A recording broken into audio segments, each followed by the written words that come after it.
Before we get into anything, try two things, right now, wherever you are. First, if you're sitting, stand up, without using your hands or the armrests. Just push up through your legs. Second, stand on one leg, close your eyes, and see how long you can hold it before you wobble. Here's why we just had you do that. Those two tests, rising without your hands and balancing with your eyes closed, are two of the strongest predictors researchers have found for how independent someone will be 10 years from now. Not age, not family history, those two simple movements. And here's the good news. Both of them are trainable, at any age, starting today. That's the whole idea behind what we're calling the 1% rule. The seniors who stay strongest, sharpest, and most independent into their 80s and 90s aren't doing anything dramatic. They're just consistently doing a handful of small, specific things, the kind of things that show up in tests like the two you just tried. Today we're walking through exactly what those things are. Here's why this matters. Most health advice aimed at older adults swings between two extremes.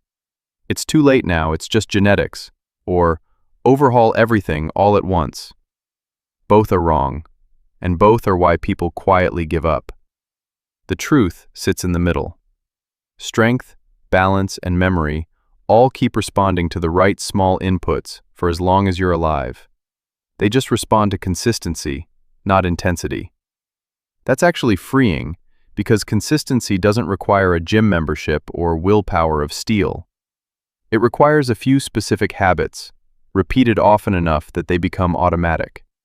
If you believe healthy aging requires perfection, missing one day feels like failure, and failure feels like a reason to quit. But once you understand these are small, stackable habits, missing a day doesn't break anything. That mental shift is half the battle. If you'd rather have a practical checklist than vague advice, subscribe. This is exactly the kind of thing we cover. And once we get through the list, let us know in the comments how long you held that balance test. We're curious how this group does. 1. They treat movement as snacks, not workouts.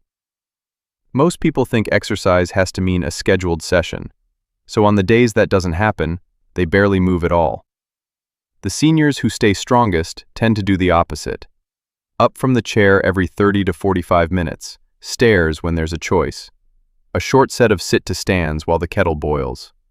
None of it looks like exercise. It all adds up, because strength and balance are use-it-or-lose-it systems that respond more to frequency than to one long session. Micro-solution.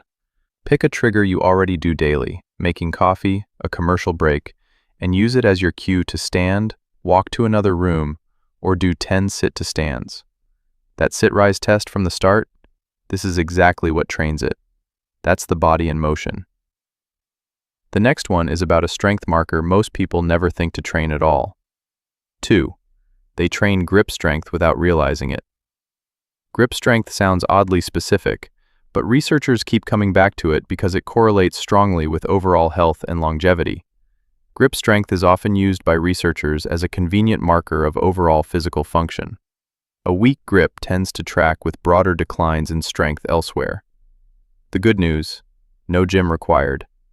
Carrying groceries in both hands instead of using a cart, gardening, opening jars, hanging from a sturdy bar or door frame for a few seconds, all of it counts.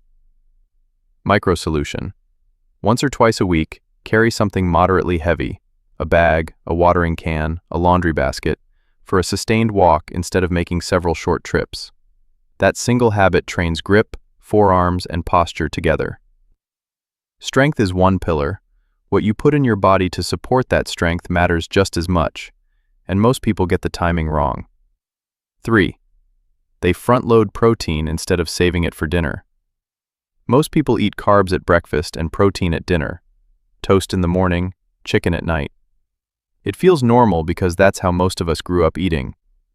After about age 50, the body becomes less efficient at using protein to maintain muscle.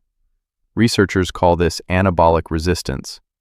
That means more protein is needed, spread more evenly through the day, just to hold onto the muscle that's already there. When most of a day's protein lands in one meal, The body can't use all of it for muscle maintenance at once. The rest is used less efficiently. Micro solution. Aim for roughly 25 to 35 grams of protein at each meal, including breakfast. Eggs, Greek yogurt, cottage cheese, or a protein shake added to the morning routine is usually the easiest fix, since that's the meal most people shortchange. Protein needs water to do its job properly, and hydration is one of the most overlooked habits on this entire list. 4. They hydrate deliberately, not just when thirsty. With age, the body's thirst signal gets less reliable, and the kidneys become slightly less efficient at conserving water. That means by the time thirst kicks in, mild dehydration may have already set in, and mild dehydration alone can cause fatigue, brain fog, and dizziness that gets mistaken for just aging. Micro solution. Drink a glass of water, 12 to 16 ounces, first thing in the morning before coffee. It's a small habit that compensates for a thirst signal that's no longer as reliable as it used to be.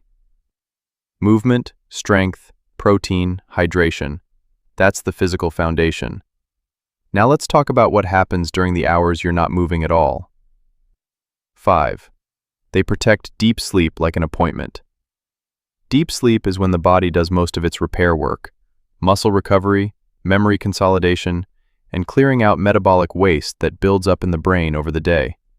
Deep sleep naturally gets harder to come by with age, which makes protecting what's left more important, not less. Micro solution. Keep a consistent wind down and wake time, even on weekends. Keep the bedroom cool, dim lights an hour before bed, and keep caffeine to early afternoon. Consistency outperforms any single sleep hack. Sleep repairs the body overnight. Connection does something similar for the mind during the day, and it's more measurable than people expect. 6. They keep real, in-person connection non-negotiable. It's easy for the world to shrink quietly after retirement. Chronic loneliness is associated with elevated stress hormones and inflammation, and has been linked in research to faster cognitive decline, independent of physical health status. Connection functions almost like a physiological input, not just an emotional nice-to-have. Micro solution. Build one standing, recurring social commitment into the week. A class, a regular call, a weekly meal with the same person. Recurring beats occasional because it doesn't rely on motivation each time. Last one, and it's the habit that determines whether the others stick at all. 7. They keep learning something genuinely new. Across longevity research, the ability to learn new multi-step tasks, a language, an instrument, an unfamiliar skill, shows up again and again. Research suggests that regularly learning challenging new skills may help support cognitive health.